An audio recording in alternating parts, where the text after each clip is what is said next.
아까 당도는 햇볕입니다.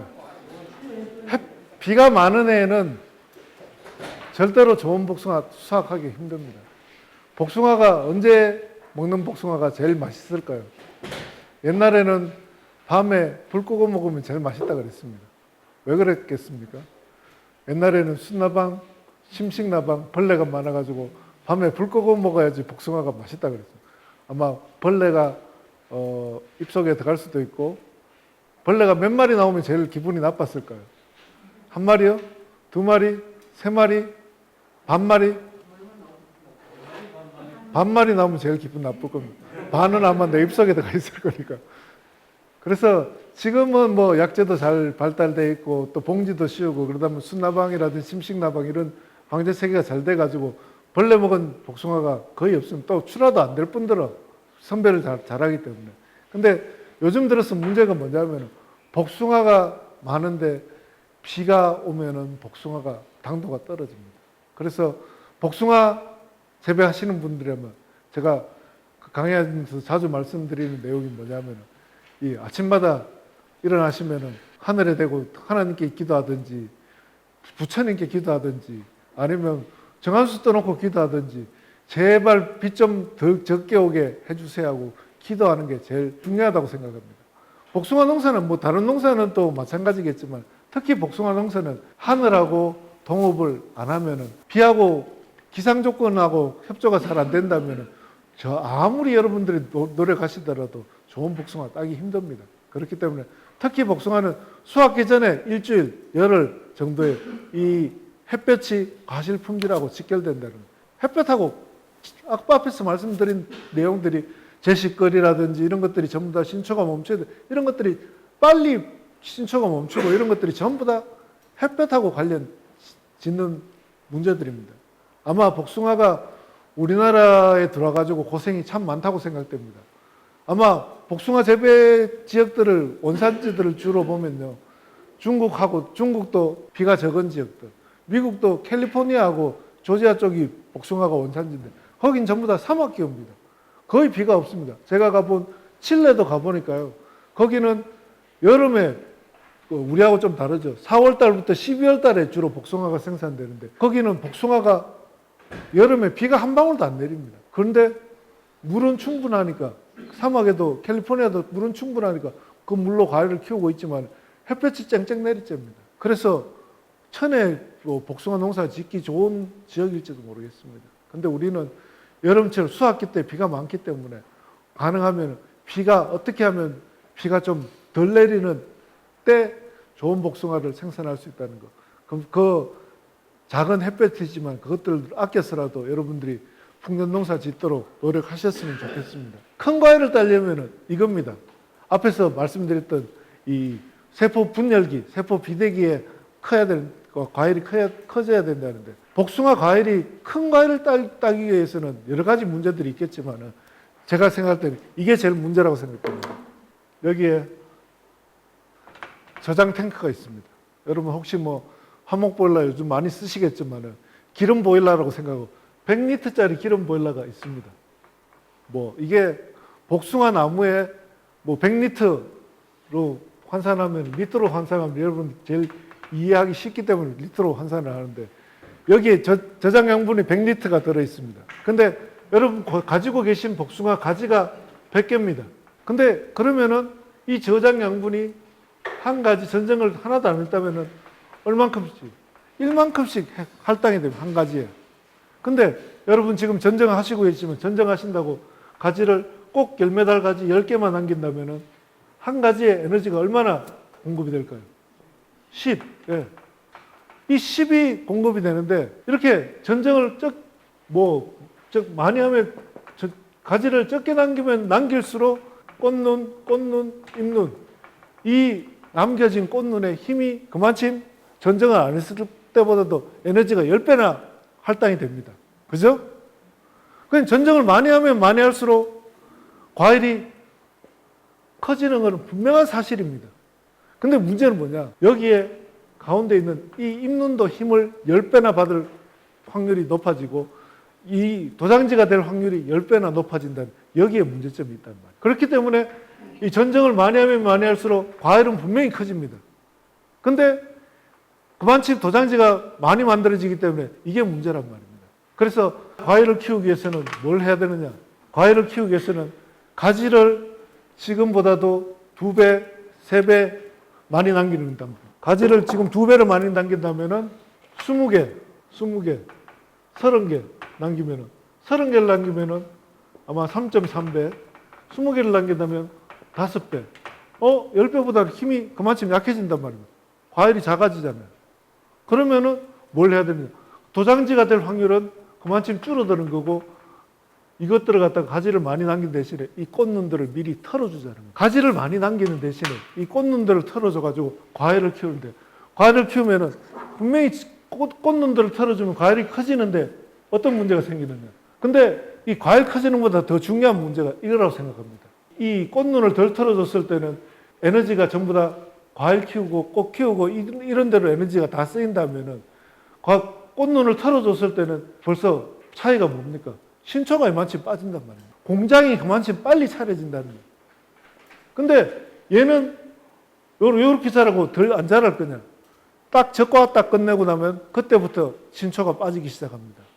그러면서 과실하고 남겨진 여러분들이 알맞게 남겨놓은 과일하고 새로운 신초하고 양분이 서로 양수분을 많이 끌어가려고 경합을 하다 보니까 심한 경우에는 여러분들이 알맞게 남겨놓은 적과한 과일, 어떨 때는 봉지 씌우는 봉지 속에서도 낙과가 될 수도 있단 말입니다. 여기에 문제가 있기 때문에 오히려 이렇게 가지를 많이 남겼다가 꽃눈을 털어주는 이런 방법들로 작업을 하는 것들이, 꽃눈을 털어주는 것들이 과중을 증가시키는 데는 가장 효과적이라고. 저장 양분을 오래 축적시키는 것도 중요하지만, 많이 축적시키는 것도 중요하지만, 이런 가지를 아껴서 저장 양분을 쓰는 것들이 이 과실 크기를 키우는데 중요한 사실이라고 말씀드리고 싶습니다.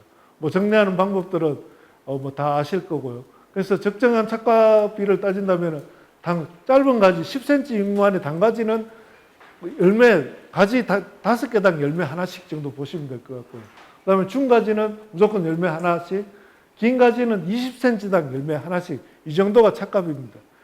적절한 착과량입니다.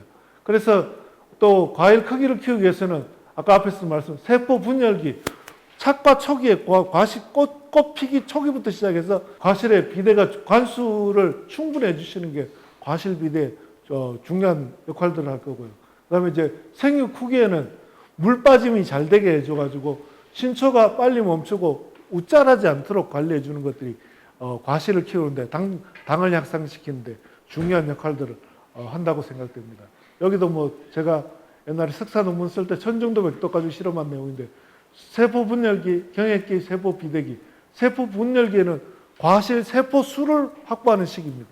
수가 많아야지만이 좋은 큰 과일을 생산할 수 있고, 세포 비대기, 아까 경액기는 충분히 설명을 드렸고, 세포 비대기는 신초가 빨리 멈춰줘야지만이 과실이 크고 당도가 증가하는데 에너지를 집중시킬 수 있기 때문에 신초가 빨리 멈춰줘야 된다고 생각됩니다. 그렇기 때문에 여러분들이 과실 수확하기 2주 전에 신초가 적어도 80% 이상은 멈춰줘야지만이 좋은 과실들을 수확할 수 있습니다.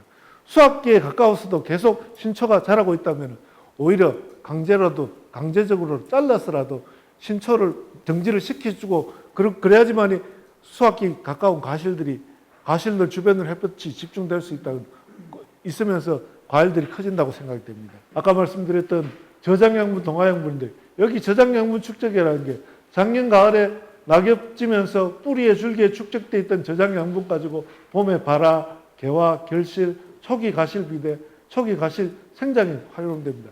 이 저장양분이 얼마나 중요하냐면은 이것들을 가지고 봄에 꽃 피고 잎 나고 다 하고요. 어린 과일 자라는까지 다 씁니다. 예를 들어서 여러분 과수원에 뭐 그럴 일은 요즘 잘 없었지만 지금은 굴라방이 없어가지고 별 상관이 없는데, 예전에는 한 10여 년 전만 하더라도 굴라방이 상당히 많이 번성했습니다. 굴라방이 온다든지 세균수 구멍병이 와가지고 8월 말에 낙엽이 싹 졌다고 생각해 봅시다. 어떻게 됐을까요? 8월 말에 낙엽이 싹 졌습니다. 어떻게 됐을까요? 이 저장량 양분 축적량이 아마 한 3분의 1, 반 정도밖에 안 됐을 거라고 판단됩니다. 그러면 어떤 효과가 있을까요? 아마 꽃눈도 부실해지고요.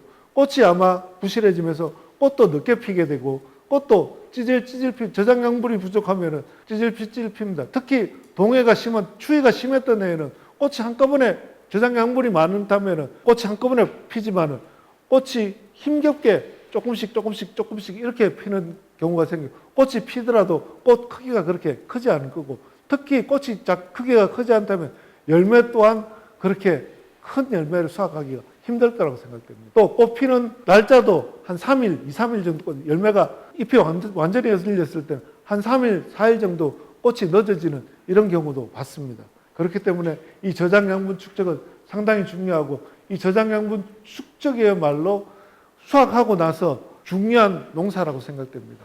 여러분들 벼농사 주로 하시면은 벼농사에 모농사가 반농사라는 이야기 들어보셨죠? 근데 복숭아는 꽃눈 농사가 반농사입니다. 꽃눈이 충실해야지만이 이듬해 좋은 가시를 확보할 수 있다는 겁니다. 그렇기 때문에 수확하고 나서 농사가 끝나는 게 아니라 수확하고 이때부터 시작해서 내년 농사가 시작되기 때문에 적어도 뭐 과수원에 수확하고 나서 돈 생기는 건 없지만 자주 가셔서 이 병해충이 생기는지 또 햇볕이 그늘이 많이 지는지 이런 것들을 확인하시고 그때그때 적절하게 조치를 취해 주셔야지만이 이듬해 농사가 좋은 복숭아를 생산할 수 있다고 생각됩니다. 첫 번째로 이제 저장 양분을 충분히 축적시키기 위해서는 시비에 의한 양분 공급이 필요합니다. 수확하고 나서도 나무가 수세가 떨어진다면 비료를 주든지 뭐 수세를 끌어올릴 수 있는 방법을 택해 주시고요. 그다음에 이제 또 가을 전정, 수확하고 나서 가을에 한번 전정을 해 주시는 겁니다. 가을에 무슨 전정을 하냐 그러시겠지만은 지금 여러분들 도장지 굵은 가지 자르는 것들 이런 아까 앞에서도 전정 상처 말씀드렸습니다. 이런 상처 날 것들 지금이야 톱으로 자르지만 이때는 가을에 9월 달에는 가위로 잘라도 충분히 잘립니다. 그리고 지금 자른 것들은 상처가 잘 안 물지만 가을에 자른 것들은 상처가 잘 안 물기 때문에 훨씬 더 세력을 줄일 수 있고요. 또 가을에 잘라주면 어떤 문제가 생기느냐. 봄에 자른 거하고 가을에 자른 가지들하고는 이듬해 봄에 똑같은 부위를 자르더라도 그 생장량이 틀린단 말입니다. 왜 그러냐면은 이 가을에 잘라주면 저장 양분이 축적되기 전에 잘라주는 겁니다. 그러니까 저장 양분이 축적되고 나면은 이 가지가 비대해서 굵어집니다. 그렇기 때문에 이 비대해서 굵어지면 전정 상처가 커지고 또 이듬해 가지가 많이 성장되는데 가을에 잘라준다면 전정 상처가 적어지고 이듬해 가지 비대량도 줄어들기 때문에 꼭 가을에 굵은 가지 자르실 때는 가을에 전정을 해주시는 게 수세 안정, 저장 양분 축적에 도움이 될 거라고 생각됩니다. 실질적으로 또 낙엽지기까지 건전한 잎을 유지하는 게 이게 가장 확실한 방법이라고 저장 양분 축적에는 가장 좋은 방법이라고 판단됩니다. 세 번째로 말씀드릴 거는 이제 착색입니다. 물론 요즘 들어서 아직까지 착색이 그렇게 강조되지는 않지만은 또 공선장에서 또 재배하시면은 공선장에서 재배 기준이 그렇다 보니까 이 착색에 대해서 별로 생각을 안 하시겠지만 요즘 가락동이라든지 또 백화점에서 착색 문제에 대해서 상당히 신경을 쓰고 있고요. 실질적으로 수확하기 전에 도장지를 한번 잘라낸 거하고 안 잘라낸 거하고는 비교를 봤을 때 착색이라든지 과실 비대라든지 이런 것들에 확실히 차이가 나는 것들을 확인할 수 있었습니다.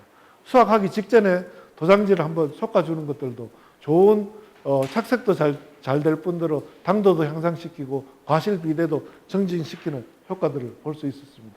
또 이렇게 요즘 들어서 좋은 착색을 얻기 위해서 반사필름을 깔고 또 봉지를 갖다 이중봉지를 씌웠다가 벗겨내는 이런 방법들 지금 우리나라에서도 일본 농가에서 쓰고 있고요.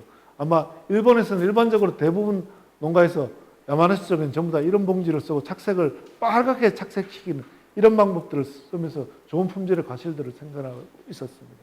자, 이제 과일 크기, 당도, 그다음 착색 알아봤고요.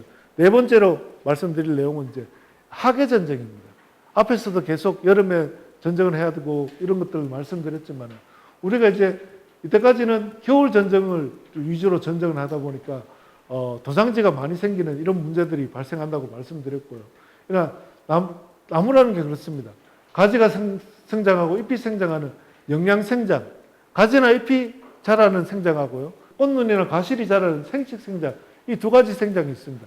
광합성한 양분을 갖다가 꽃눈이나 과실을 성장시키는데 에너지를 많이 쓸 건지, 아니면은 가지나 잎을 성장시키는데 에너지를 많이 쓸 건지, 양대 산맥이라고 생각됩니다. 어느 쪽에 도움이 많이 되겠습니까? 물론 여러분들이 생각하시기에 그게 과실이나 꽃눈이 성장하는 쪽으로 에너지를 많이 쓰는 게 훨씬 도움이 많이 될 겁니다. 그렇지만 복숭아 외에 다른 과실들을 생각해 본다면 복숭아는 뭐 그런 일이 전혀 없습니다. 감귤 한번 예를 들어 볼까요? 감귤 같은 경우에는 한 해는 과일이 비쌌다가 한 해는 쌌다가 한 해는 비쌌다가 쌌다가 이렇게 합니다. 왜 그러냐면 감귤 같은 경우는 한 해는 과일이 왕창 달리면은 과실로 에너지가 다 과실을 키우는 데 에너지가 다 가다 보니까 가지나 잎이 제대로 못 나옵니다. 그러다 보면 어떤 문제가 생깁니까? 내년에 열매 달 가지가 부족해요. 열매 가지가 부족하게 된단 말이에요. 복숭아는 그렇게 열매 달 가지가 부족할 정도까지는 아니지만은 실질적으로 이렇게 에너지가 집중되다 보면은 한 해는 해거리, 감귤 같은 해거리가 심하게 생긴단 말이에요. 그렇지만은 복숭아는 뭐 그렇게까지는 안 되더라도 오히려 과실이나 꽃눈이 부실하게 되면은 가지나 잎이 도장지가 많이 생기면서 이 가지 쪽으로 에너지가 너무 공급되는 이런 것들을 방지하기 위해서 이런 시비 조절, 동계 조절, 정정, 하계 전정, 결실 확보 이런 여러 가지 방법들을 여러분이 이미 하시고 있던 내용들입니다. 근데 거기다 조금 더 신경 쓰셔가지고 이런 영양 생장, 생식 생장의 균형을 갖춰주시는 게 바로 수세 안정이라고 말씀드리고 싶습니다. 실질적으로 우리 복숭아가 좋은 복숭아를 생산하기 위해서는 수세가 안정이 됐다고 따지기 위해서는 적어도 짧은 가지 10cm 미만의 단가지가 70% 이상이 돼야 됩니다. 근데 아마 여러분들 선정하시면서 보시면 짧은 가지가 많은 것보다 오히려 30cm 이상 되는 긴 가지가 많은 경우가 많을 겁니다. 그렇기 때문에 다 우짜라는 겁니다. 물론 우리나라 기상 조건이 비가 많이 오는 형편에서 우짜랄 수밖에 없고 또 큰 과일 따기 위해서 전정도 강하게 하고 또 시비량도 많고 이러다 보니까 우짜랄 수밖에 없는 재배 환경입니다. 그렇지만 이런 환경 속에서도 긴 가지가 많다면은 긴 가지 아까 앞에서 보여드린 것처럼 긴 가지가 많다면 오히려 이런 가지들이 아래쪽에 있는 가지들의 햇볕을 방해하기 때문에 이런 가지들 짧은 가지가 많이 있는 이런 나무들을 구성하는 게 햇볕을 아껴 쓰시면 도움이 될 거라고 생각됩니다. 특히 우리 복숭아 나무 중에서 여러분들 도장지가 전혀 필요 없는 건 아니지만 도장지가 많이 나오는 가지 나무들은 어떻습니까? 도장지가 많이 나오면 주지 끝이 세력이 약한 이런 나무에 도장지가 많이 나요. 뿌리에서부터 양수분을 끌어올리면서 이 도장지가 많은 나무들은 햇볕을 다 방해하게 됩니다. 아래쪽에 열매달 가지들이 햇볕이 부족하기 때문에 열매 크기도 적고 과실 수량도 적어지고 이런 영향이 생긴단 말입니다. 그러다 그 반면에 주지 끝이 세력이 좋은 나무들은 양수분을 골고루 균등하게 분배하기 때문에 햇볕도 좋아지고 과실 품질도 좋아지고 수량도 많아지는 이런 역할들을 하게 됩니다. 그렇기 때문에 수세 안정 이런 것들은 복숭아 나무에서 도장지를 줄이는 이런 것들은 좋은 품질의 과실을 생산할 수 있는 필수적인 요소라고 생각이 됩니다. 예전에 지금이야 이렇게 우산식 지주를 다 세우고 하지만 예전에는 지게짝대기를 이렇게 받칠 때는 가지가 이렇게 서지면 도장지가 이렇게 솟아나면서 주지 선단이 늘어지는 이런 과일들이 많았습니다. 근데 지금은 우산식 지주를 세우고 또 대나무를 댄다든지 주지 끝을 이렇게 세워주는 이런 것들 때문에 도장지 발생량이 훨씬 더 줄일 수 있다는 말씀드리겠습니다. 도장지는 언제 따는 게 제일 좋을까요? 도장지가 된다고 판단될 때 도장지를 제거하는 게 가장 적당하다고 생각합니다. 예를 들어서 이게 여러분들 적과하시면서 보면은 수간 안쪽에 이렇게 고추 서서 한 뼘 이상 고추 서서 올라가는 가지들 일주일만 가면은 20cm에서 30cm, 50cm 조금만 더 지나가면은 1m씩 자라 올라갑니다. 이거 그냥 놔뒀다가는 금방 아래쪽에 있는 가지들 햇볕을 다 가리게 됩니다.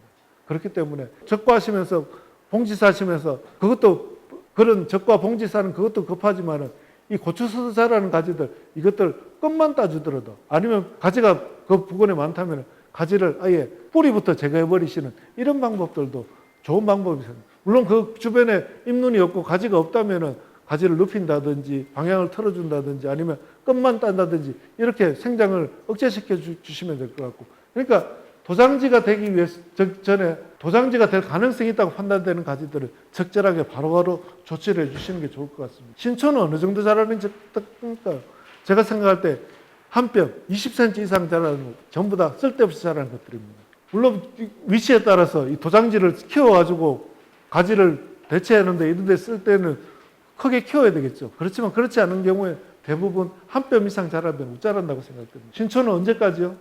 아까 앞에서 말씀드린 것처럼 수확하기 이전에 거의 80%가 멈춰줘야 됩니다. 적어도 6월 하순 장마기 들어가기 전에 일단 한번 멈춥니다. 근데 복숭아 나무가 생육이 워낙 강하다 보니까 성숙기에도 과실 비대기에 들어가더라도 계속 자라게 됩니다.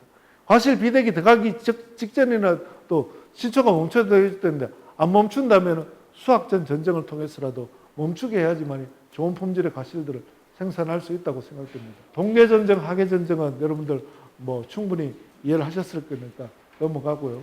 하계전정 같은 경우에는 뭐 눈 따기, 아까 앞에서 순이 많은 지역 부분에서 눈을 딴다든지 적심, 아까 순초 꽃을 따주는 적심이나 순 비틀기 이런 작업들이 전부 다 하계전정입니다.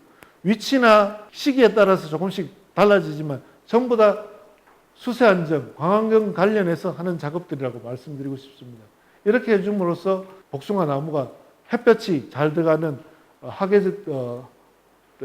햇볕이 잘 들어가고 과실 품질을 증대시킬 수 있는 방법이라고 생각되고요. 어떤 분들은 하계전정이 필요 없다 그럽니다. 물론 그렇습니다. 하계전정이야말로 봄에 이 저장 양분을 써가지고 신초가 자랐습니다. 그 신초를 잘라주는 건 에너지 효율 면에서 에너지를 활용해서 신초를 냈는데 그것들이 우짜라갔다고 그래서 잘라내는 것들은 비효율적이라고 생각됩니다. 그렇지만은 그게 햇볕을 방해하고 다른 과일들의 과실 품질을 저해한다면은 꼭 해줘야지만이 좋은 품질의 과실들을 생산할 수 있다고 생각됩니다. 그렇기 때문에 미리 잘라주는 것 이런 것들이 꼭 필요한 방법이라고 생각됩니다. 하계전정을 하면 어떤 효과가 있느냐면요. 수세 조절이 가능합니다. 동계전정 비배관리로만 나무를 관리하기 힘들었는데 신초의 수세 조절이 가능하고요.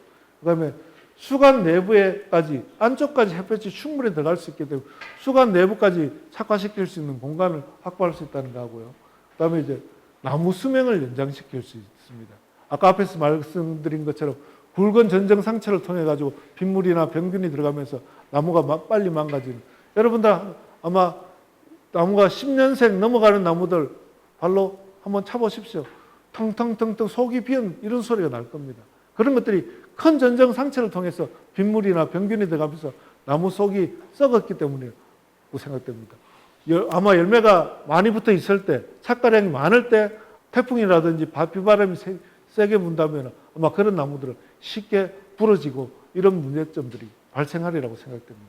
하계전정 방법은 순따기, 적심, 그다음에 뭐 염지, 도장지 정리, 뭐 여러 가지 방법들이 있겠지만 이런 하는 시기하고 하는 위치에 따라서 방법이 조금 다를 뿐이지 전부 다 광안경 개선, 나무 수명 연장 더 비슷한 효과들을 낸다고 생각합니다. 우리나라는 여름철에 비가 많고 비가 많은 이런 기후이기 때문에 또 전정도 강하게 하고 비료를 많이 주는 이런 조건에서는 도장지가 도장할 수밖에 없고 수세 안정이 힘듭니다. 근데 이런 것들을 하계전정을 통해 가지고 나무 세력을 안정시키는 방법이 좋은 품질의 과실을 생산할 수 있는 방법이라고 생각되고, 적심은 여름 전정은 이렇게 하는 게 중요하다고 생각됩니다. 주지껏 부주지껏의 가지들은 대체로 적심하지 않고요. 나머지 안쪽에 있는 오히려 세력 균형을 방해하는 안쪽에서 웃자라는 가지들만 잘라주더라도 햇볕을 보루받을 수 있는 이런 환경들을 마련된다고 생각됩니다.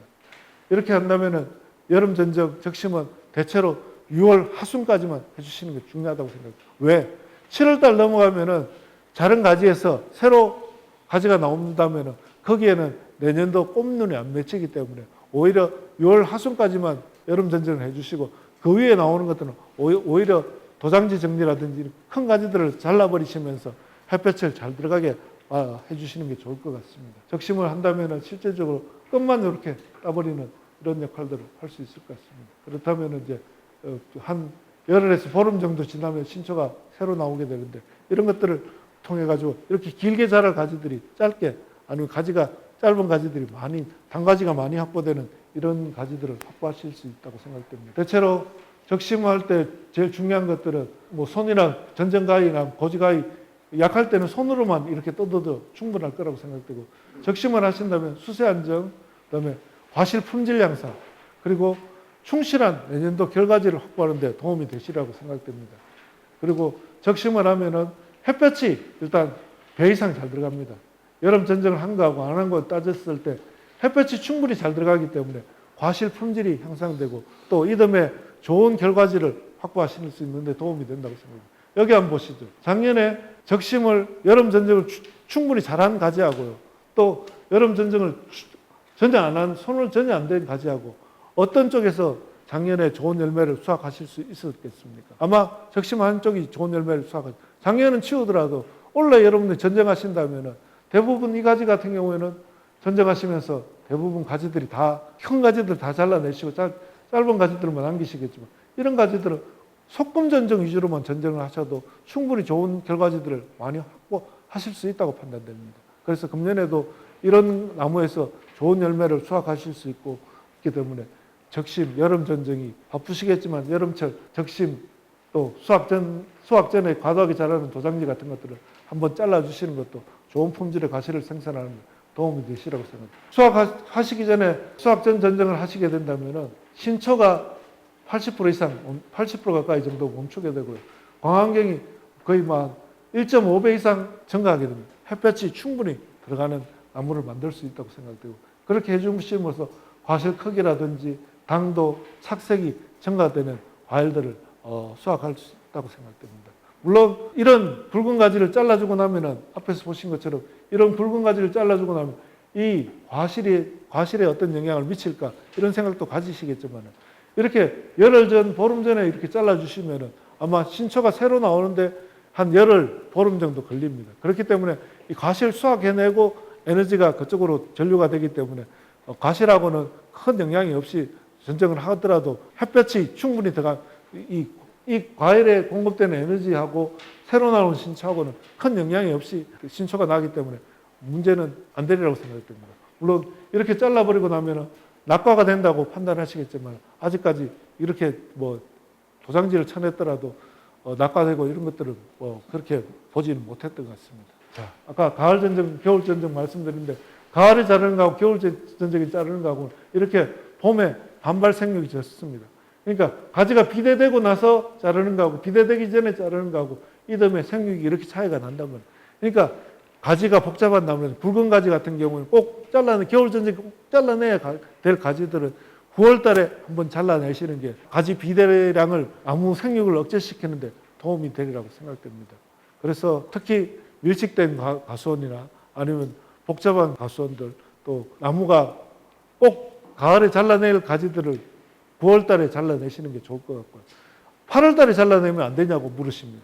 8월 달에 수확하고 나서 자르면 어떤 문제가 생기느냐. 8월 달에 잘라내면은 될까요, 안 될까요? 뭐 8월 달에 잘라도 되긴 됩니다. 근데 문제는 8월 달에 자르면은 내년에 꽃필 꽃눈들이 새로 날 잎눈들이 8월 달에 자랄 수도 있단 말이에요. 여러분 혹시 8월 말에 태풍이 불었습니다. 낙엽이 다 졌습니다. 그러면 가끔 뉴스에 개나리가 폈습니다. 진달래가 폈습니다. 이런 뉴스 들으셨죠? 근데 개나리가 진달래가 8월 달에 피는 꽃이 아니지 않습니까? 왜 그때 피겠습니까?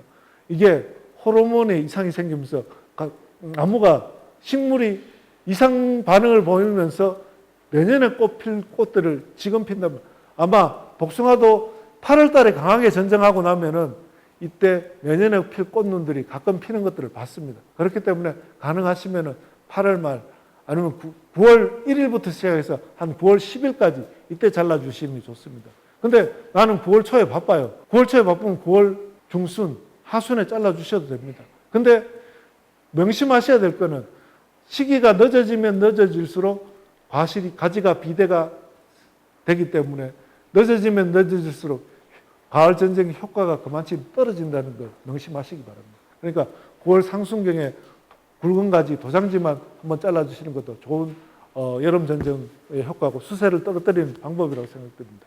근데 9월 달에 가을 전쟁 하라니까 9월 달에 나는 별로 할 일도 없는데 하시면서 겨울 전쟁 하다시피 나무를 홀딱 다 잘라버리시는 분들이 계십니다.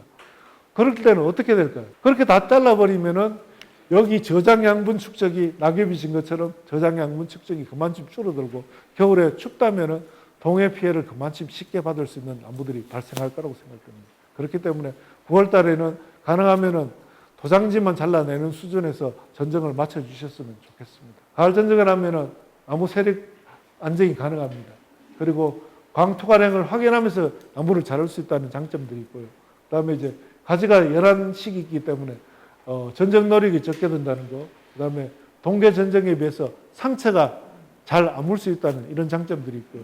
그다음에 이제 9월 이후에는 내년에 필 꽃눈이라든지 신초 발생이 없다는 이런 장점들이 있기 때문에 9월 달에 수세가 강한 나무라든지 도장지가 많은 나무는 꼭 한번 전정을 해주시는 게 좋다고 생각됩니다. 수세가 약한 나무는 전정을 하지 않고 오히려 지나치게 전정하면 동해를 받는다는 점, 그 다음에 이제 내년에 필 발화될 꽃눈이나 잎눈이 꽃눈 발화될 수도 있다는 점들이 주의해 주셔야 될 것 같고, 너무 늦게 하면 효과가 그만큼 떨어진다는 거 명심하시기 바랍니다. 이제 다 왔습니다. 제가 오늘 말씀드린 내용들이 이때까지 계속 여러분들하고 이야기했던 내용들이 제가 좋은 복숭아를 생산하기 위해서는 이 저장 양분 축적이 중요하고요.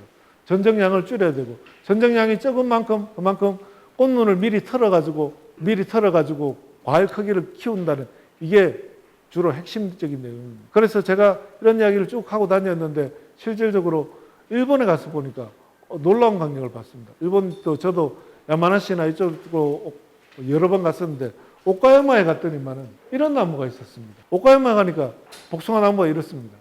여러분, 이게 전정을 다 마친 나무일까요? 한 나무일까요? 안 나무일까요? 여기가 사진이 잘 안 보시면 여러분들 교재에 있는 사진들 한번 보시죠. 복숭아 전정을 마친 걸까요? 안 한 걸까요? 마친 거요? 안 했습니다.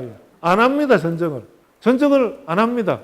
근데 우리가 보통 보고 있는 나무하고는 수형이 좀 이상합니다. 여기는 오카야마 자연유라고 이름 붙였는데 나무가 위에는 이렇게 휘어졌고 또 위에도 쳐냈고 나무가 좀 이상합니다. 우리가 일반적으로 보던 나무하고는 좀 틀립니다. 그죠? 근데 이 나무를 보고 여름에 제가 이 나무를 봤습니다. 어떻습니까, 여러분? 이게 제가 7월 1일 날 가서 찍은 사진입니다. 7월 1일 같으면은 여러분 아마 7월 달, 6월 말 7월 달에 여러분 복숭아 나무 밑에서 사진 한번 찍어 보십시오. 어떻게 되느냐. 후레쉬가 안 터지면 사진이 안 찍힙니다. 햇볕이 그만큼 안 들어온단 말입니다. 근데 여기는 사진을 찍었더니만 하늘이 다 보일 정도로 햇볕이 충분히 들어옵니다. 7월 1일에 제가 그때 갔을 때가 여기가 비가 오락가락 해가지고 우산을 쓰고 갔다가 햇볕이 나길래 우산을 접어 비가 오락가락한 날씨로 그때도 장막이라고 알고 있습니다. 근데 여기에 신초가 이렇게 다 났습니다. 여러분 가수원들 같으면 어떻게 됐을까요? 밑에서 찍은 거 보시면은 신초가 20cm, 길어봐야 30cm, 대체로 10cm, 평균 한 10cm, 20cm 이 정도입니다. 신초가 다 멈췄습니다. 7월 말에. 어떻게 됐겠습니까? 왜 어떻게 관리를 했길래 이렇게 됐을까요? 그때 가서 7월 1일 아까 제가 봤던 소개해드렸던 그 나무는 아니지만 나무가 한번 보십시오. 이게 5kg 박스에 12개 과일 담아놓은 겁니다. 아마 우리 지금 4.5kg 쓰다가 4kg 박스 쓰고 여기는 2.5kg, 2.5kg 도시락 박스 쓰는데 여기는 5kg 박스입니다. 5kg 박스. 5kg 박스에 12개 과일 같으면 과일이 작은 과일이 아닙니다. 7월 달에 조생종 수확하는데 5kg에 12개, 당도가요? 15.3브릭스 나갑니다. 아마 7월 달에 여러분 7월 1일 날 15.3브릭스 나가는 복숭아 보셨습니까? 아마 햇볕이 쨍쨍 난다면은 7월 말이나 8월 초에 아마 꼭대기에서 따는 것들은 이 정도 당도 나갈 수도 있습니다. 근데 7월 초에 햇볕이 부족하기 때문에 장마기에 이렇게 당도가 좋은 복숭아 보셨습니까?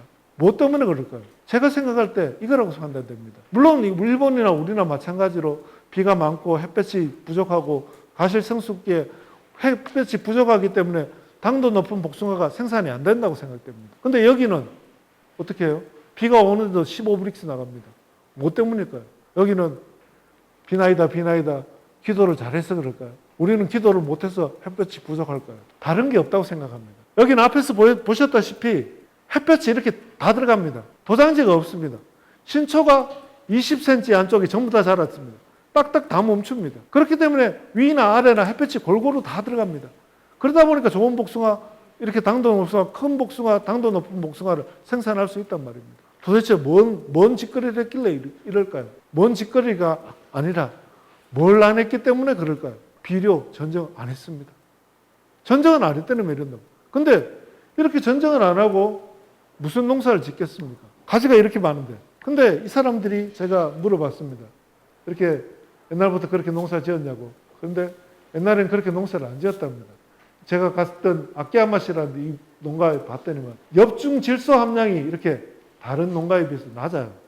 그리고 과즙의 질소, 과실의 당도하고 질소하고는 이런 영향이 있습니다. 과즙의 질소질이 많으면 많을수록 당도는 이렇게 떨어집니다. 질소가 많으니까 당도가 떨어진다. 질소? 아까도 질소가 많으면 문제가 생긴다는 거 뭐 말씀드렸던 것 같은데 질소가 많으면 당도가 이렇게 떨어집니다. 과실에. 근데 또 과일을 키우기 위해서는 또 신초가 나기 위해서는 봄에 초기에는 질소가 필요한데 이 농가 같은 경우는 초기에는 질소가 조금 높다가 점점 떨어지고 있습니다. 엽중 질소 함량이 상당히 낮고요. 여러분들 중요하게 생각하시는 과실이 단단한 것도 마찬가지로 과실 경도가 증가하려면 질소 함량이 낮아야지만이 단단하더랍니다. 질소질이 많으니까 과실이 쉽게 물러진다 이런 말입니다. 또 10cm 미만의 짧은 가지가 많으면 많을수록 당도가 증가한다는 이런 이야기인데요. 이거는 뭐 경영체가 조금 뚜렷하지 못하는 경향이 있습니다. 그래서 이분들하고 이야기해 보니까 이때까지 이런 방식으로 언제부터 이렇게 방식으로 농사 지었냐. 어떤 데는 좋은 품질의 복숭아를 생산하기 위해서 수영을 만들고 또 좋은 땅을 만들고 유기물을 투입하고 이런 우리하고 똑같은 농사 방법을 지었답니다. 근데 해에 따라서 낙과도 생기고 기형과도 생기고 해칼도 생기고 수확전의 일조량에 따라서 강수량에 따라서 당도가 변화가 상당히 심했단 말입니다. 우리하고 마찬가지죠. 그 다음에 이제 위쪽은 과실 품질이 좋은 반면에 아래쪽은 과실 품질이 나쁩니다. 햇볕은 위쪽은 잘 들지만 아래쪽은 햇볕이 잘 안 들었단 말입니다. 그리고 생산성이 불안정해서 개체 간의 품질 차이가 상당히 심하단 말입니다. 우리 복숭아가 시장에 나가서 문제가 뭐냐. 같은 박스 안에 어떤 것들은 당도 높은데 어떤 것들은 맛이 물 먹는 것보다 무 먹는 것보다도 못한 이런 복숭아가 있단 말입니다. 이렇기 때문에 문제고. 이 사람들이 그래서 생각했다고. 프로가 이대로 좋은가? 프로가 뭐죠, 여러분? 프로하고 아마 사이가 뭡니까? 프로 골프 선수 한번 비교해 볼까요? 프로 골프 선수가 뭐 하는 사람들입니까?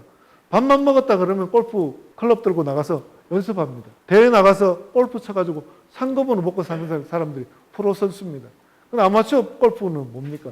직장이 있고 주말에 가서 골프를 칩니다. 아마입니다. 그러면은 이 사람들이 프로가 이대로 좋은가? 이 사람들이 생각하기에 우리는 이걸로 밥 먹고 사는 프로인데 이걸로 프로가 이대로 좋은가? 이런 생각을 했답니다. 그래서 좋은 방법이 없을까 생각을 했는데 오카야마에서 야마나시까지 저도 한번 가봤습니다. 야마나시에서 버스를 2시간 타고 시즈오카 넘어가고 시즈오카에서 신칸센, 우리 KTX 같은 기차를 갔다가 한 2시간 정도 서울 부산 간 거리 정도를 달려서 도착한 데가 오카야마입니다. 그래서 하루 4시간, 5시간 정도 가서 도착하는 지역이기 때문에 상당히 거리가 있는 지역입니다. 거기서 견학을 갔더니만은 가을에 대덕류라는 나무를 만났습니다. 이 대덕류가 뭘 하는 나무냐면은 전정을 전혀 안 합니다. 복숭아 나무를 갖다가 12m를 심어 놓습니다. 우리 복숭아 나무 제식거리가 대체로 얼마죠? 6m. 요즘 넓게 심는 8m 심습니다. 근데 여기는 12m 심습니다. 300평에 나무가 10주밖에 안 들어갑니다. 그런데 이 나무가 얼마나 크냐면요. 거창하게 큽니다. 근데 여기서 이 나무를 관리하는 방법이 전정을 전혀 안 합니다. 시비를 전혀 안 한단 말입니다. 근데 뭘 하느냐? 그렇게 아까 앞에서 보셨다시피 가지가 많은 것들을 낙엽이 지고 나면 그때부터 꽃눈을 털어줍니다. 꽃눈 터는 것 가지고 나무 세력을 안정시킨단 말입니다. 근데 그랬더니만은 근데 이 사람들이 그걸 이거 괜찮네. 우리도 한번 해보자.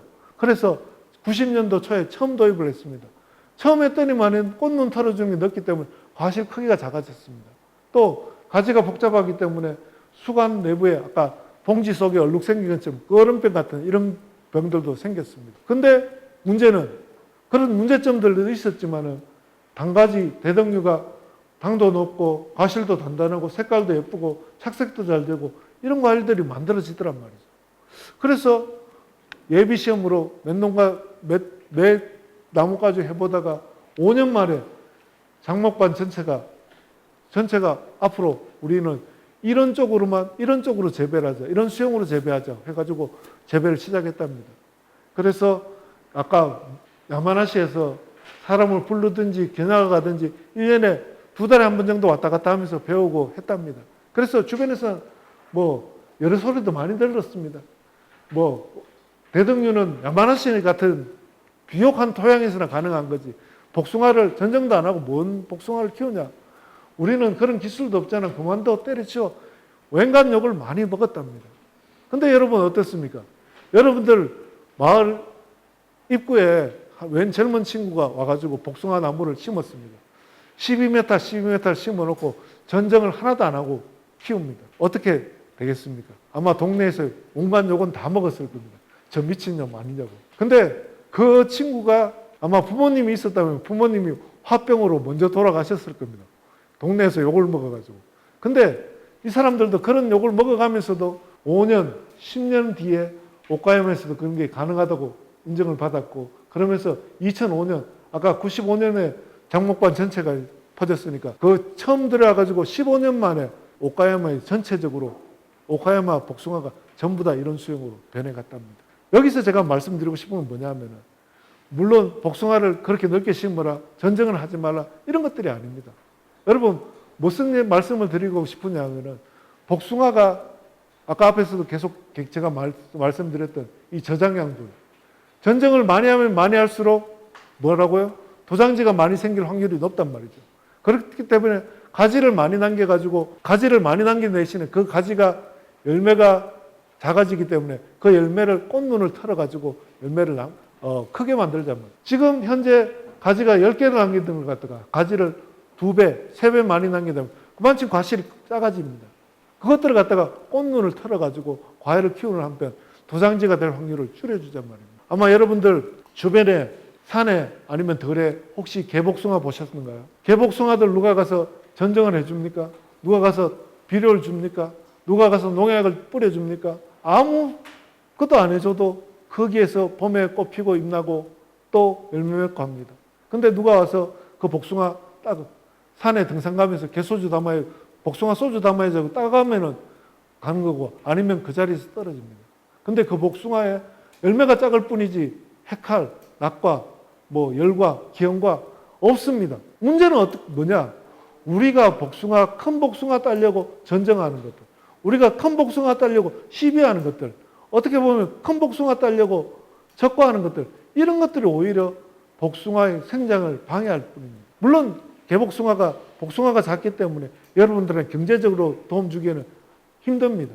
복숭아가 크기가 작기 때문에 시장에서 안 팔립니다.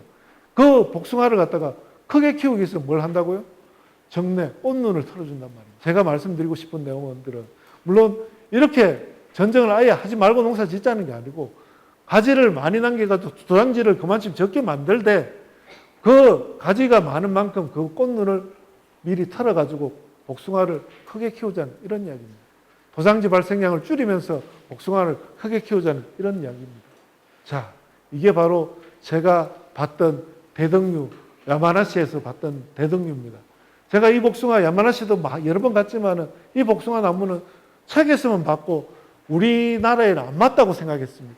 근데 오카야마 가서 이 복숭아에서 오카야마 자연유를 배웠다 하는 데서 이 복숭아를 다시 찾게 되었다는 이야기입니다. 아마 여러분들도 제가 무슨 말씀을 드리는 건지 다 아실 겁니다. 여기 이 복숭아 보시면은 처음 가보면은 동네 여기에 나무가 10m, 12m를 심어놨으니까 쉽게 말씀드리면 조금 거짓말 못하면 동네 여기에 당산나무하고 비슷한 나무 크기입니다. 엄청나게 큽니다. 이거 옛날에는 12자 사다리 놓고 올라가서 12자, 15자 사다리 놓고 올라가서 정리하고 전정했답니다. 근데 지금은 제가 처음 갔을 때는 리프트 타고 관리를 하더라고요. 그러고 나서 우리나라에 들어와가지고 한 3, 4년 지나니까 우리나라도 리프트 보급하기 시작했고요. 지금 아마 농가에서 제일 필요한 것들이 SS기보다도 리프트가 더 손에 꼽을 겁니다. 전정하고 열매 섞고 봉지 싸는데 리프트 없으면 좀 아주머니들도 일하러 안 오신다 그럽니다. 아마 우리도 지금 앞으로 농작업을 편하게 하기 위해서는 어떻게 보면은 전쟁을 강하게 하는 게 제일 일손을 줄이는 겁니다. 근데 그 일손을 줄이는 대신에 도상지가 많이 나오기 때문에 열매가 이상해질 확률들이 높기 때문에 제가 생각할 때 전정량을 줄이고 그 전정량이 많은 만큼 꽃눈을 미리 털자는 그런 이야기입니다. 좋은 품질의 복숭아를 생산하기 위해서는 우선적으로 고려할 사항들이 있습니다. 자, 먼저 적지 선택, 일조량을 생각을 하셔야 된다는 거예요. 좋은 품질의 복숭아를 생산하기 위해서 적지, 물 빠짐이 좋고요. 햇볕이 충분히 들어가는 과수원들을 선택하셔야 될 것 같고요. 두 번째로는 아까 저장양분, 수확 후부터 저장양분 축적이라든지 꽃눈이 충실해야 된다는 거 말씀드렸던 것 같고요. 또 세 번째로는 약전정, 수세에 맞게 약하게 전정하는 것들이 꼭 필요하고 전정이 약한 만큼 정내, 적화, 꽃눈을 미리 털어줘야 된다는 이런 것들이 기본이라고 생각되고 마지막으로 토양 조건에 따라서 영양진단, 시비관리, 수세관리 이런 것들을 여러분들이 할 수 있어야지만 좋은 복숭아를 생산할 수 있다고 생각됩니다. 다른 거 없습니다. 여러분 지금 하시는 거 잘하고 계시는데 거기다가 조금만 더 보태신다면 전정량을 좀 줄이시고 전정량이 줄은 만큼 그만큼 꽃눈을 미리미리 털어주시는 이 방법을 쓰신다면 아마 좋은 농사, 풍년농사 지을 겁니다. 요즘 들어서 비가 언제 많이 올지 모릅니다. 저기 장원하고 원주 쪽에 금년에 낙과가 심했던 이유가 적과 다 해놨는데 비가 많이 와서 해칼도 생기고 낙과도 많이 생겼습니다. 그런 것들이 남원에 금년에 안 생기려는 보장이 없습니다. 불확실성 속 기상 조건이 불확실하기 때문에 우리가 앞으로 좋은 농사를 짓기 위해서는 이렇게 가지를 많이 남기고 미리미리 꽃눈을 털어주고 도장지를 줄여주는 이 방법들이 가장 우리한테 절실한 방법이라고 생각됩니다. 여러분 2시간 동안 제 이야기를 들어주셔서 감사하고요. 아마 여러분들도 금년에 제가 말씀드렸던 작년에 생겼던 여러 가지 문제들이 금년에도 여러분들이 발생할 수 있으니까 농약 치는 거라든지 좀 기본으로 돌아가는 거자는 것, 전정량을 좀 늘리자는 이런 것들을 꼭 지켜주셨으면 감사합니다. 또 혹시 강의 중에 궁금하셨던 거 아니면 작년에 농사 지으시면서 궁금하신 분들 몇 번 질문 받고 마치도록 하겠습니다. 비대제를 쓰는 수가 있잖아요. 과실 비대제요? 예. 네.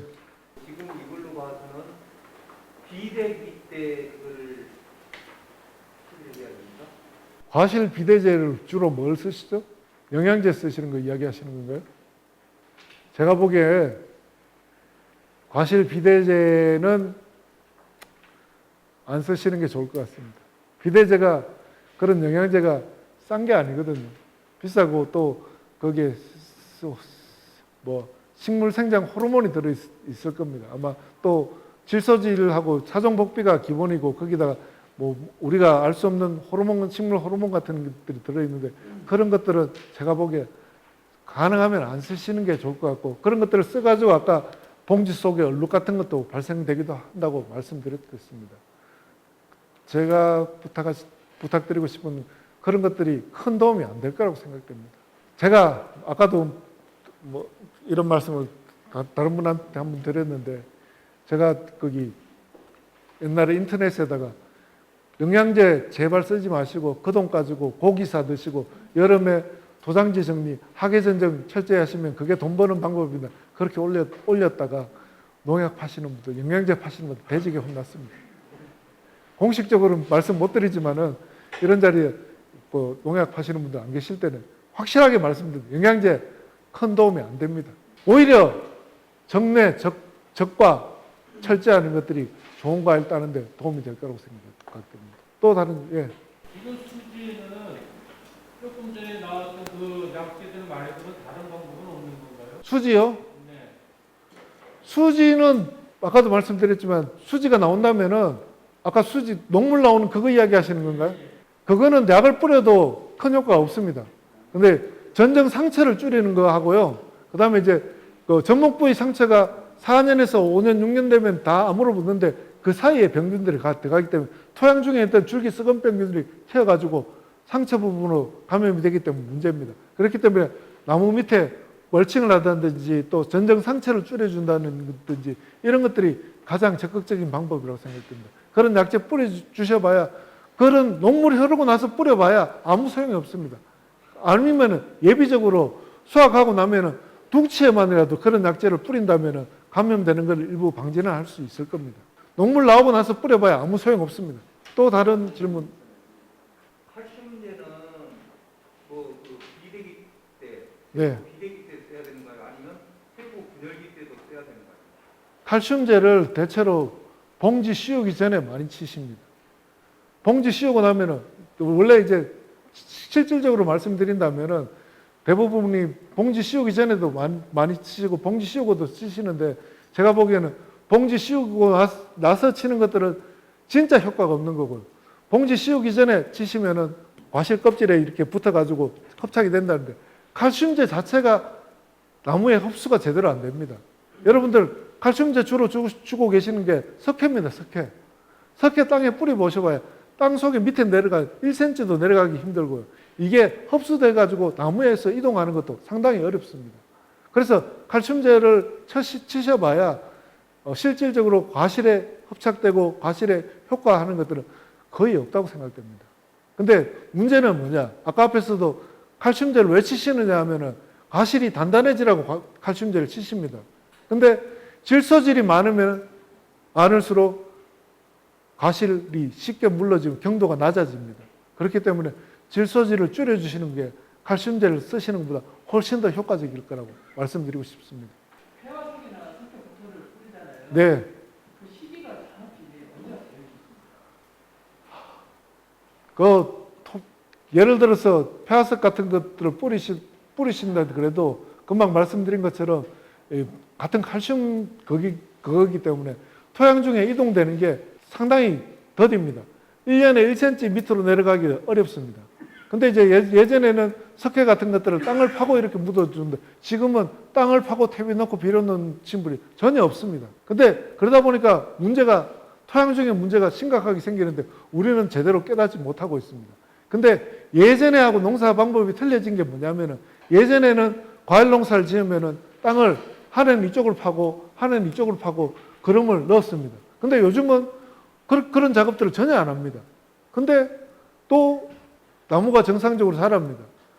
자, 정상적으로 자라고 있지만은 아마 토양 물리성 이런 것들은 예전에 비해서 토양이 점점 문제가 되고 있고, 특히 제가 보기에는 단감이 제일 심각한 것 같습니다. 또 복숭아 나무나 포도나무나 사과나무, 배나무, 요즘에는 옛날에는 풀을 안 키웠지만 지금은 풀을 많이 키웁니다. 그러면서 풀뿌리가 뻗어 내려가면서 이것들이 어떻게 보면 공극을 만들고 토양 물리성 개선을 시키고 있습니다. 폐화석 같은 거 주시겠다면은 가을에 유기물하고 같이 시비를 하시면 됩니다. 근데 분명히 아셔야 될 게, 주더라도 이게 토양 중에 이동이 크게 이동을 안 하기 때문에 매년 조금씩 시비하시는 게 도움이 될 거라고 생각됩니다. 네. 10월달에 주시면 됩니다. 유기물도 봄에 주시는 것보다 가을에 주시는 게 훨씬 더 도움이 될 겁니다. 저희 이제 수수가 셀 때 끝에만 이렇게 잘라주라고 말씀하셨는데, 네네. 복숭아 분기 싸고 어느 정도 이제 비대기가 됐을 때 끝에를 잘라주고 그렇게 하면 나중에 이게 보면 솜사탕처럼 위에 것만 가지가 크게 되고 네. 밑에서는 이렇게 안 나오더라고요. 네. 이제 아까 내년에 그 결과지를 만들려면 6월 말 이전에 그 정전을 끝내라고 말씀하셨잖아요. 네네. 근데 지금 저희는 일반 그 개인자형이 아니고 이제 8m인 경우에는 이런 경우에는 밑에서 1개나 2개를 놔두고 자르는 경우가 많지 않습니까? 네. 예. 그러면 그것도 6월 말 이전에 자르면 전체적으로 잘라주면 다음에 이거 큰 그게 없을까요? 수세에 대해서? 8m형은 조금 다르죠. 8m형은 좀 틀린데, 예를 들어서 나무라는 게 이렇습니다. 서 있는 거하고 누워 있는 거하고, 누워 있다면은 등면의 가지들이 많이 발생합니다. 서 있다면은 나무는 지구 중력하고 반대 방향으로 자랐기 때문에 이렇게 자란 방향이 이렇습니다. 이렇게 가지를 눕혀놨다면은 이 등면에 가지가 많이 발생하게 된단 말입니다. 근데 이제 문제는 이제 8m 같은 경우에는 이 등면의 가지들을 이용해 가지고 가지를 내는데, 이렇게 보통 보면은 등면의 가지가 힘이 센 것들이 보통 보면은 뭐 때문에 힘이 세냐면 이쪽으로 양수분이 많이 흐릅니다. 아래쪽으로 양수분이 적게 흐르고 위쪽으로 양수분이 많이 흐르기 때문에 세력이 강합니다. 그러다 보니까 덩면에 가지가 세기 때문에 덩면에 대체로 8m형 말고는 8m형 같은 경우에는 더 열심히 적극적으로 잘라야 된다고 생각됩니다. 그래서 9월 달이면은 한 20cm 미만으로 가지를 유지를 시켜줘야지만 이듬해 봄에도 이 결과지가 상승되는 것들을, 결과 부위가 상승되는 것들을 막을 수 있다고 생각됩니다. 그래서 8m형을 제일 단점이 뭐냐면은 8m형은 여름 전쟁을 2번, 3번 하더라도 계속 짧게 가지를 유지해 줘야 된다고 판단이 됩니다. 그래서 이제 보통 보면은 이 8m형 같은 경우는 한 2번, 3번, 2번 정도는 충분히 적심을 해 주셔야지만이 여름 전쟁을 손을 대 주셔야지만 덩면의 가지들을 제대로 관리를 하실 수 있다고 판단됩니다. 그럼 이제 내년에 결과지는 무조건 6월 말 이전에 6월 말 이전에 또 수확하고도 또 잘라야 됩니다. 우짜라는 것들은. 그러고 나서 9월 달 넘어갔어요. 9월 달 되면은 이 열매 가지들 20cm 간격으로 20cm 길이 정도로 남기고 한번 잘라 주셔야지만 이듬해 좋은 결과지들을 확보하실 수 있다고 판단됩니다. 혹시 개인적으로 질문하실 것 같으면 앞에 나와서 해주시고요. 네, 오늘 2시간 조금 넘었네요. 수고하셨습니다.